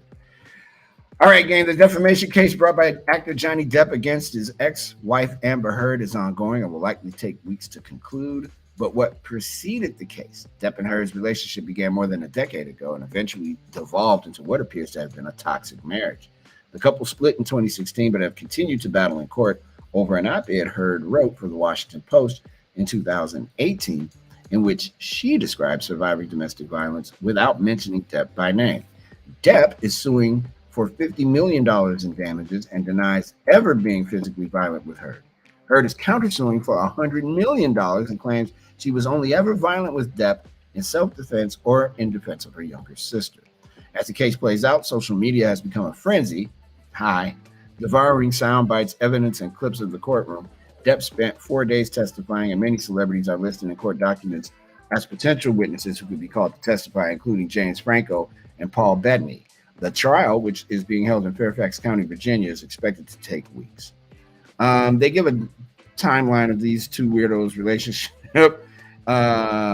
It's just, it's heartbreaking. And that's why if you're going to marry someone, know your person. You know what I'm saying? You got to know your person, man. You can't just be out here willy-nilly and going crazy. Nope. It's a dangerous way to go. Let's give away a $25 Amazon gift card, shall we? If you subscribe to the show right now, you have a chance to win an Amazon gift card. Simply hit the subscribe button and let us know you are a subscriber in the chat. We'll announce the winner in the next segment, so stay tuned. And I am so excited. Go subscribe right now, and we will give you a $25 gift card for Amazon. Hi, Shannon. Hey, no name. Yep. All right, let's see what happens. I'm so excited. Oh, this is the best part of the show right here. Okay. All right, we're gonna take a break. Well, and, if nobody wants it, nobody wants it, but that's up to them. Yeah, that's fine. I guess they think maybe I'm joking. I'm not kidding. I'm giving away. We'll hold on to it if nobody wants it. That's fine. Let me try this one more time, though. Hold on. I want to make sure. We'll keep giving them away. Yeah, I'm going to do due diligence, though. I'm going to try it again. Let's give away a $25 amp. Maybe we had some of that game show music that sounds like people are on all kinds of heavy drugs. Let's give away a $25 Amazon gift card. If you subscribe to the show right now, you'll have a chance to win an Amazon gift card worth $25. There's no purchase necessary. Just simply hit the subscribe button and let us know you are a subscriber in the chat, and we will announce the winner in the next segment that I'm about to talk about. So stay tuned. Now it's time for us to take a break. When we come back, we will announce the winner of the $25 gift card, or maybe not. It's The Drive with Mario Smith. Happy Friday, everybody. It's 21 minutes after the hour. We'll be right back after these words.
Hey, Gliss, do we have a sad trombone sound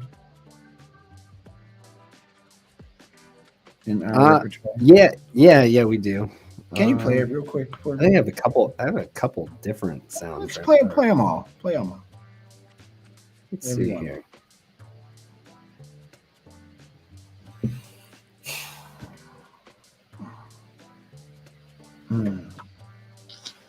Oh, that's good.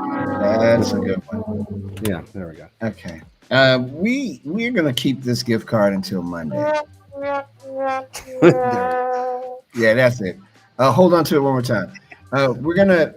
We just tried to give away a $25 gift card to Amazon, and the idea was whoever subscribed to the show, the first person to do that would get the gift card. No one has done it. Do I try to give folks another chance?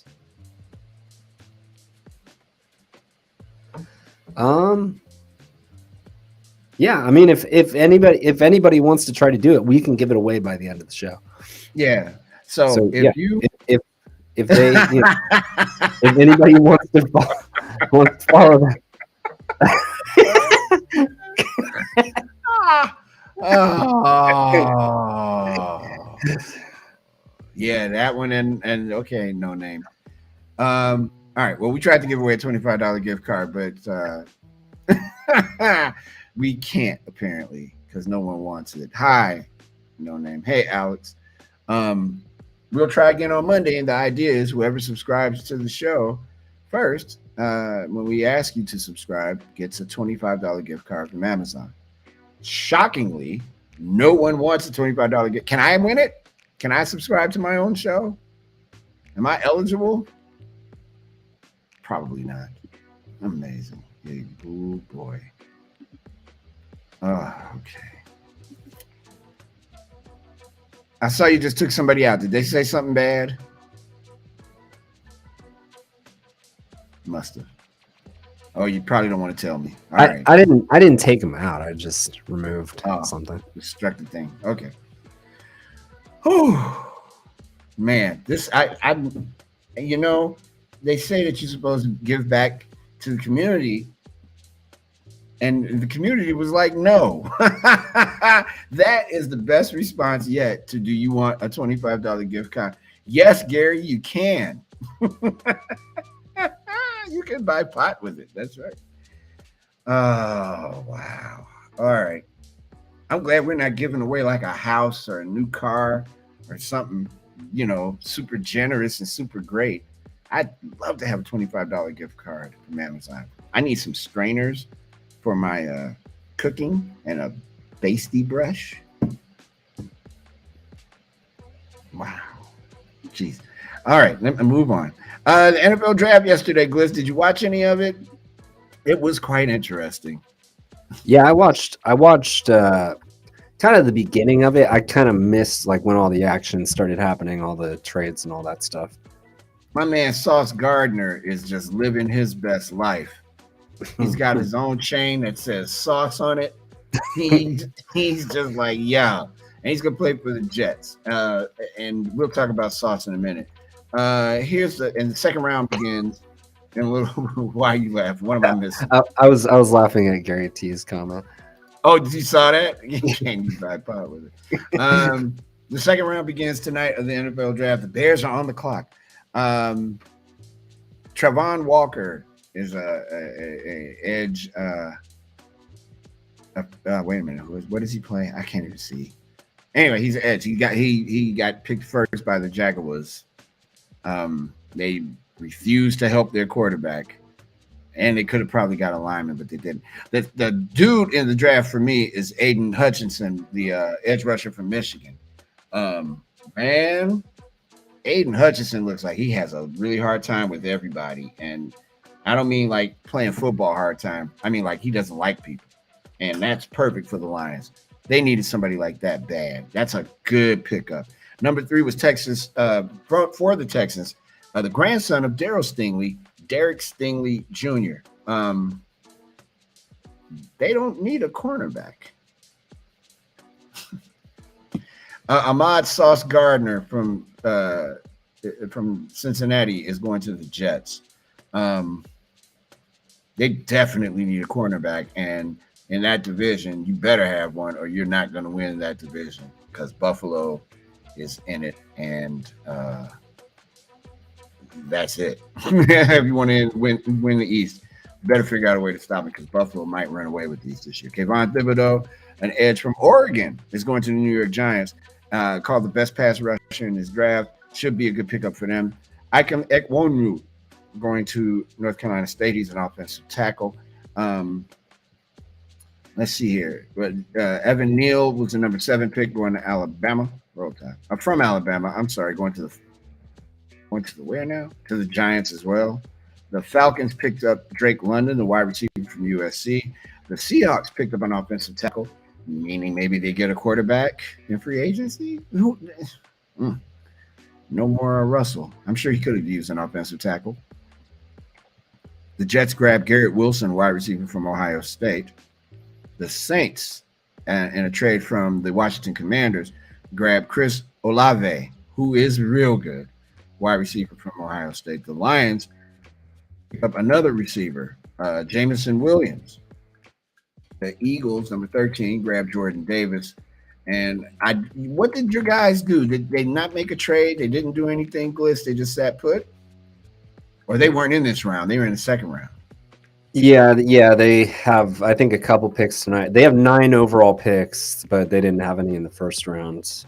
And yeah, from everything I heard, they basically, I think it was the Jets, the Lions, and maybe 1 or 2 other teams made a run at Debo, and what's being reported is that they didn't entertain any offers for Debo Samuel. I don't think they're going to trade him. It certainly doesn't sound like it.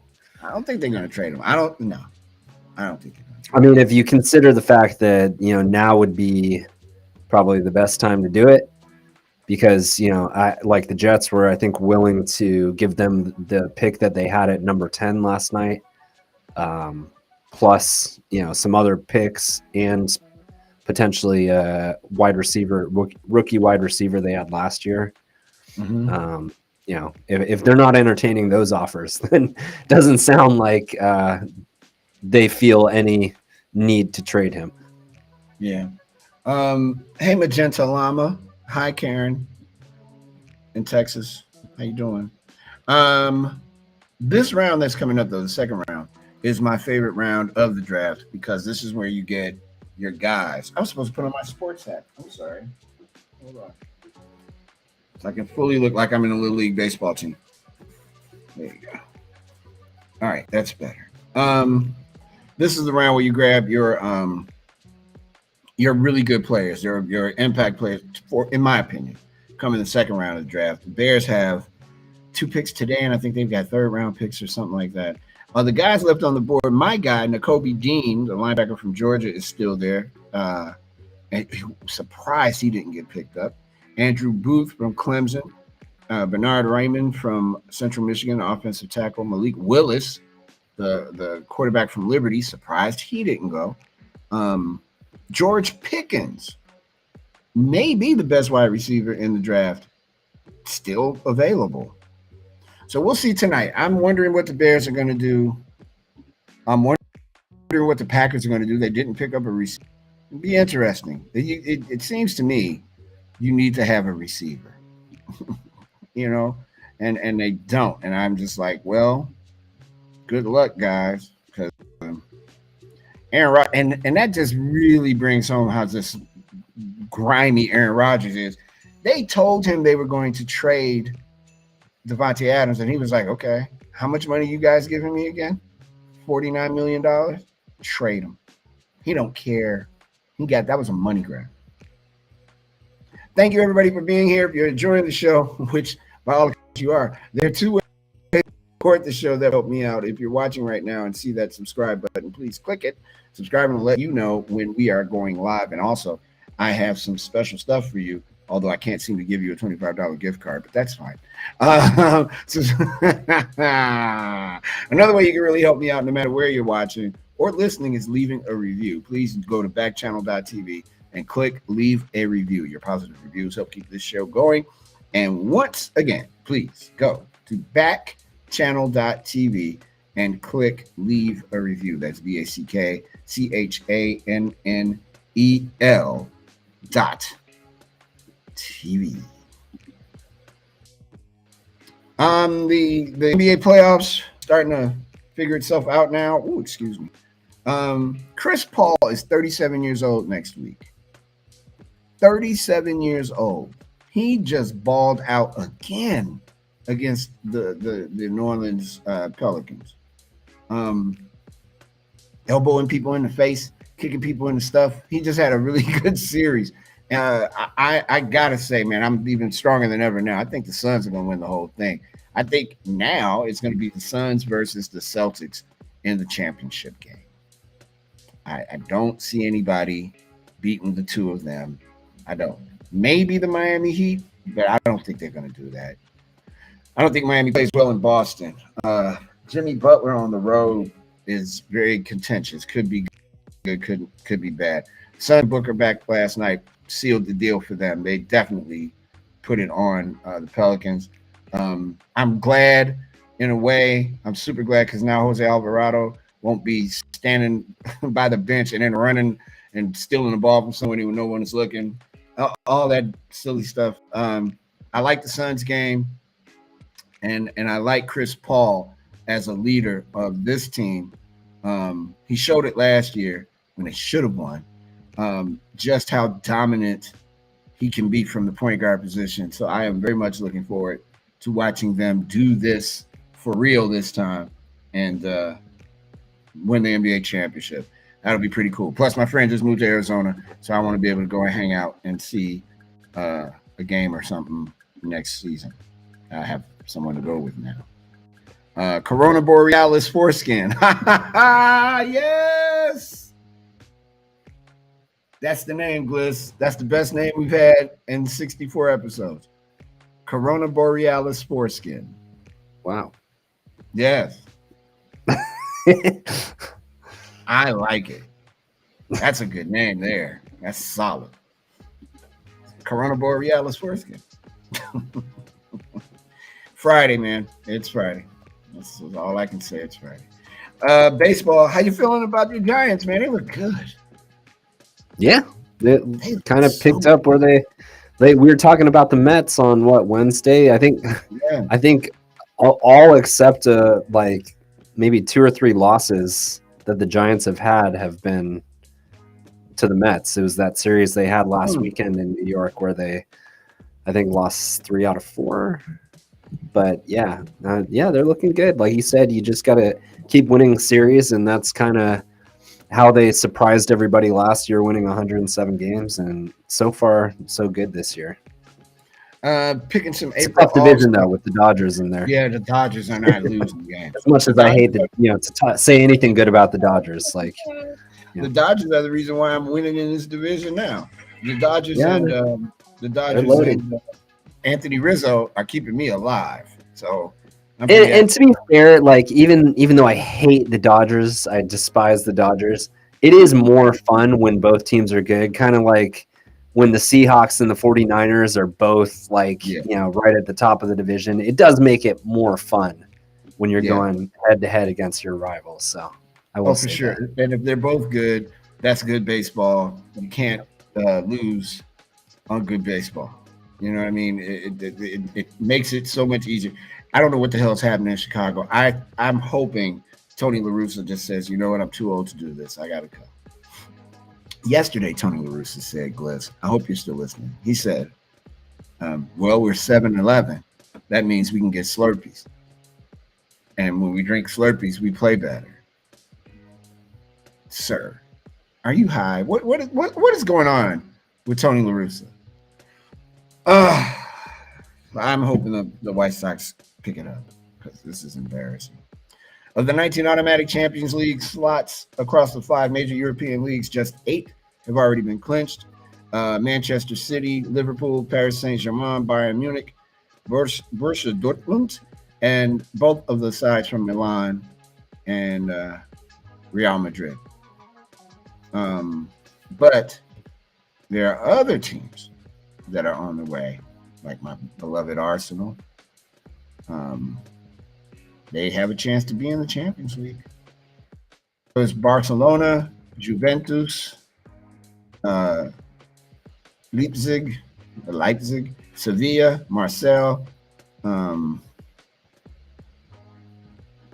Leverkusen, Madrid, Atletico Madrid. Arsenal has a 66% chance of making it to the Champions League. They really need to. They've got 2 home games left. I think they've got like 3 or 4 actual matches left. They need to figure out a way to win 3 out of these 4. They can win 3 out of these 4.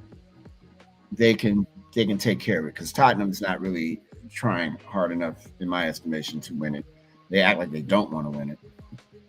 So it's something to keep an eye on. I think there's some Champions League action going on today, as a matter of fact.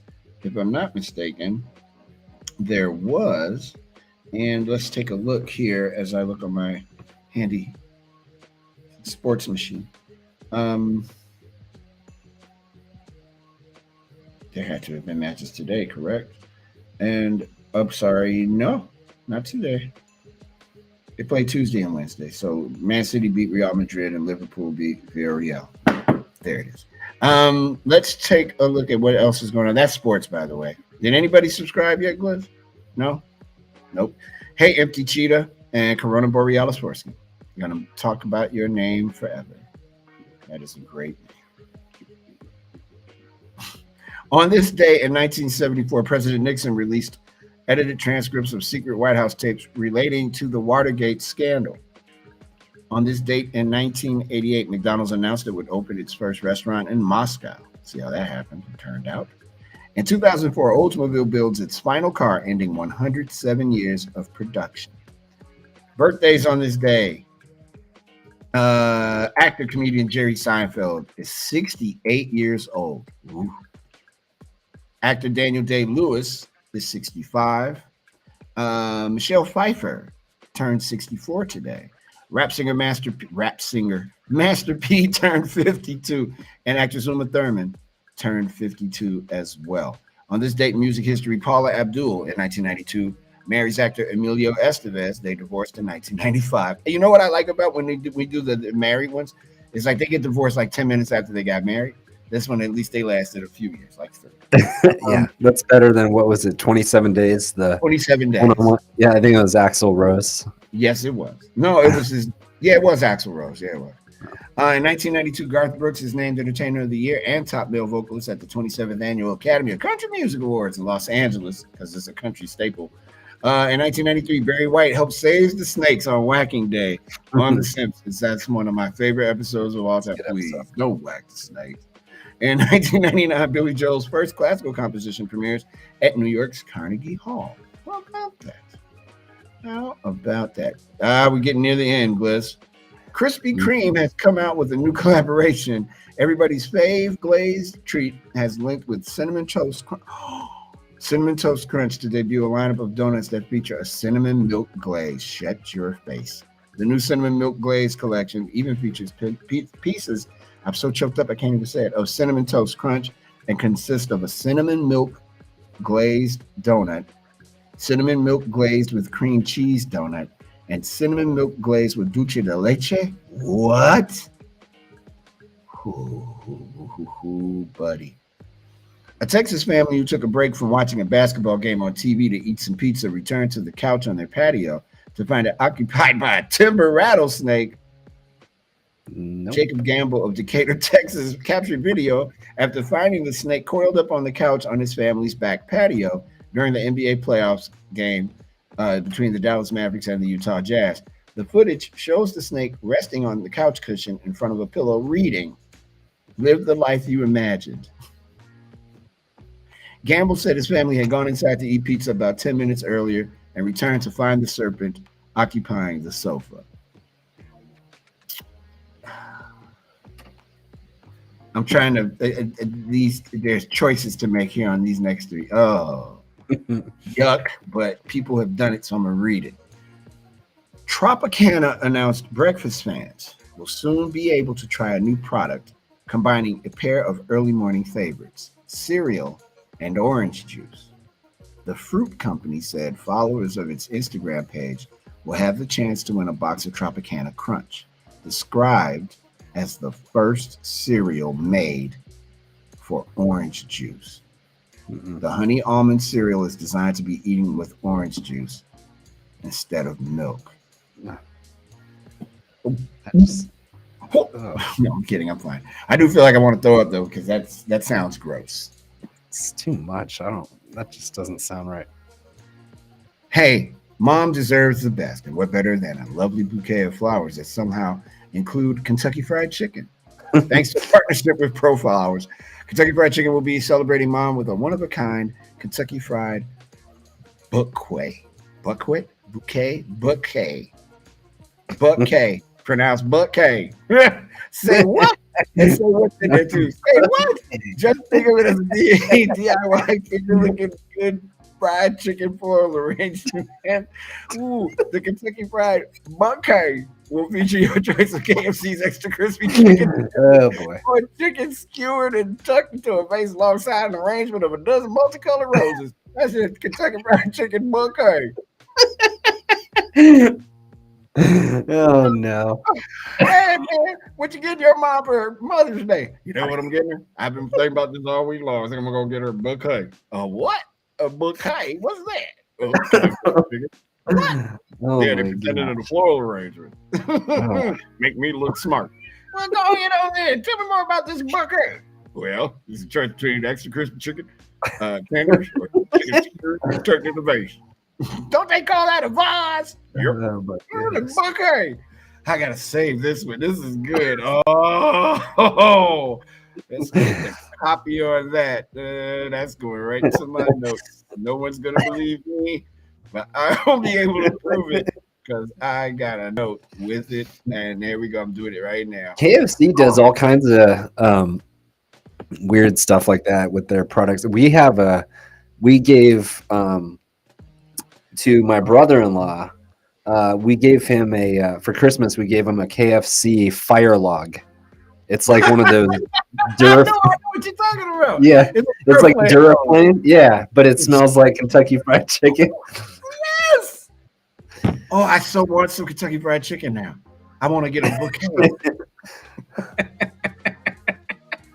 That's like he's a big fan of KFC. It's like, one of his like one of those indulgences, and we and we saw that when they had that. My wife was like, "Oh, we have to get that." Oh man, you damn right you had to. Are you kidding me? Okay, boy, I learned a lot today. There's a orange juice cereal coming out. That sounds so weird. That's wrong. That is wrong is the word. Oh man. All right, let's take our final break of the show because that bouquet just wore me out. I'm going to get a bouquet. I got an idea. I'm going to get your mama a bucket of chicken. Why don't you go to KFC? What they got? A bouquet? You kidding? Does it come in a vase? What they call it? Smart fancy folk call it a vase. It's a bouquet. Borderline racist, but hey, it's chicken. When we come back, we will have the last story of the day that you can take with you for the weekend. We'll be back right after this.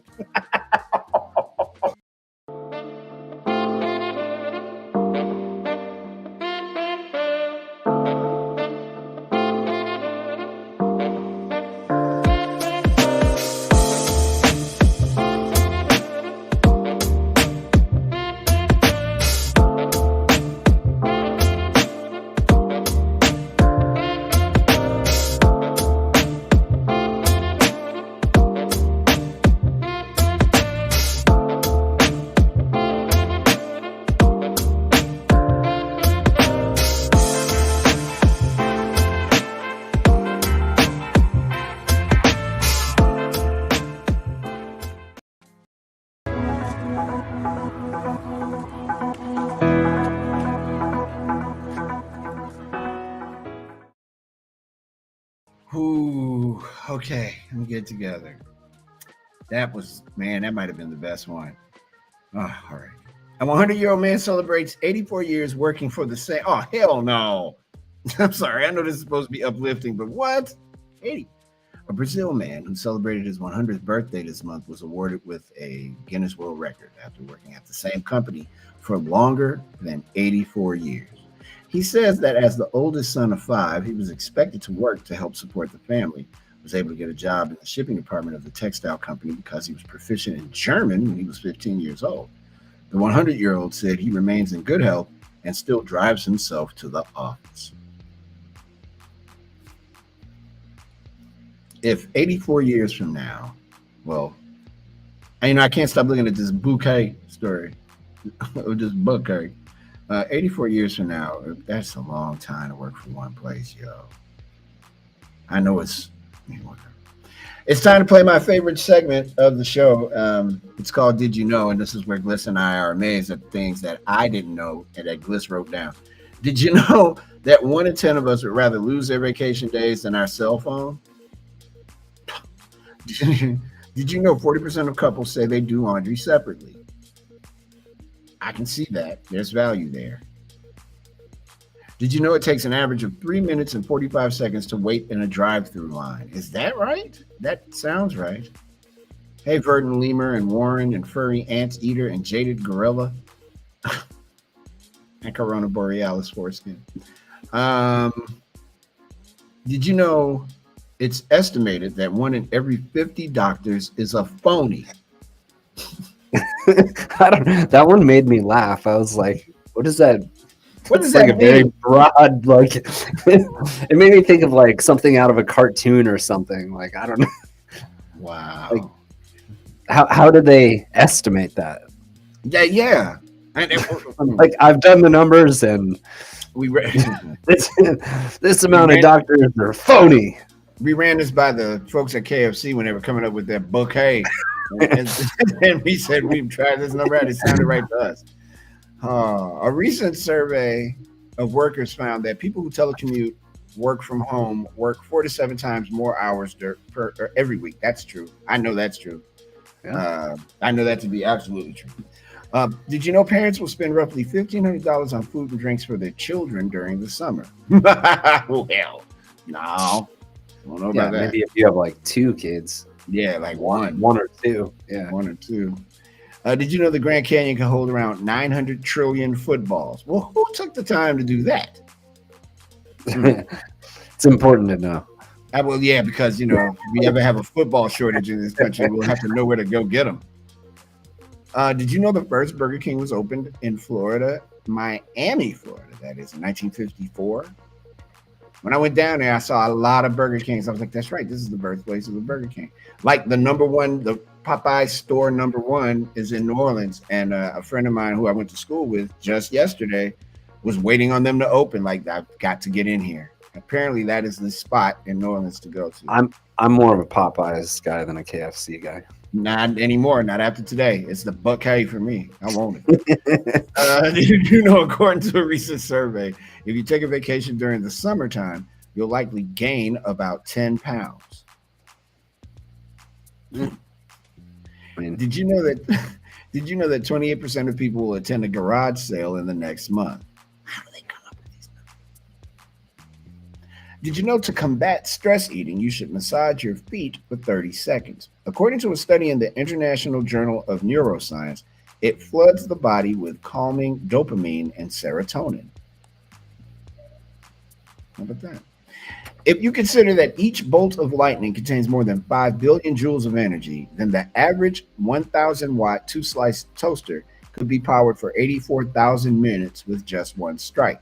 That's just enough time to toast about 100,000 slices of bread. Who are the people that come up with this? I personally ran all these numbers. Oh, all right. Well, then I trust you. And I know those numbers to be accurate then. Man. When Mexican police found a pile of about, I'm going right back into the fire. When Mexican police found a pile of about 150 skulls in a cave near the Guatemalan border, that would be Guatemala, not Guatemala, whatever I just said. They thought they were looking at a crime scene and took the bones to the state capitol. It took a decade of tests and analysis to determine the skulls were from sacrificial victims killed between 900 AD and 1200. The police investigators' suspicions in 2012 were not unreasonable. Is it Inspector Clouseau? I see a lot of skulls. The border area has long been plagued by violence and immigrant trafficking, and pre-Hispanic skull piles in Mexico usually show a hole bashed through each side of every skull, and were usually found in ceremonial plazas, not caves. But experts said Wednesday the victims in the cave had probably been ritually decapitated and the skulls put on display on a kind of trophy rack. Spanish conquistadors wrote about seeing such racks in the 1520s, and some Spaniards' heads even wound up on them. Last one. Oh man, this bouquet story just keeps popping up. Keeps popping up on me. The Sedale, LA Police Department responded to a squirrely situation on Tuesday. The situation was not funny, though, as the call involved an elderly man being attacked by a squirrel. Yes, you heard that correctly. The caller stated that a 78-year-old elderly man was actively being attacked by a squirrel who was eating his hand. The man was attempting to choke the squirrel, but was unable to obtain a good grip. Upon arrival, if it's not funny, then why am I laughing? Why am I laughing? Upon arrival, first responders it's very funny. Upon arrival, first responders attempted to intervene after seeing the vicious squirrel, and 78-year-old man still fighting. The squirrel was separated from the man and later died from injuries sustained in the attack. Police say the 78-year-old man was walking around outside of his home when the squirrel came from the direction of his roof and attacked him. This was the second squirrel attack in the city this year. That 78-year-old man was probably groundskeeper Willie under his clothes. He just beat the hell out the squirrel. Yeah. Unreal. Bliss, I don't know how you do it. Every day you come up with something that I just go, huh? That bouquet story is gonna make it to my friend's Twitter. Our text thread. Yeah, we dig for the stories that are buried out there. Yeah, man, buried indeed. All right, hey man, thanks for the week. I know you played hurt this week, but thanks for giving it your best. I'm glad you're feeling better, and hello to Lindsay and all the kids. And which one is it that's got COVID now, Jack? No, it's one of my older kids. All right. Well, hey, Uncle Mario's talking to you. Take it easy. Hopefully these symptoms are super mild. You'll be out in a couple of days.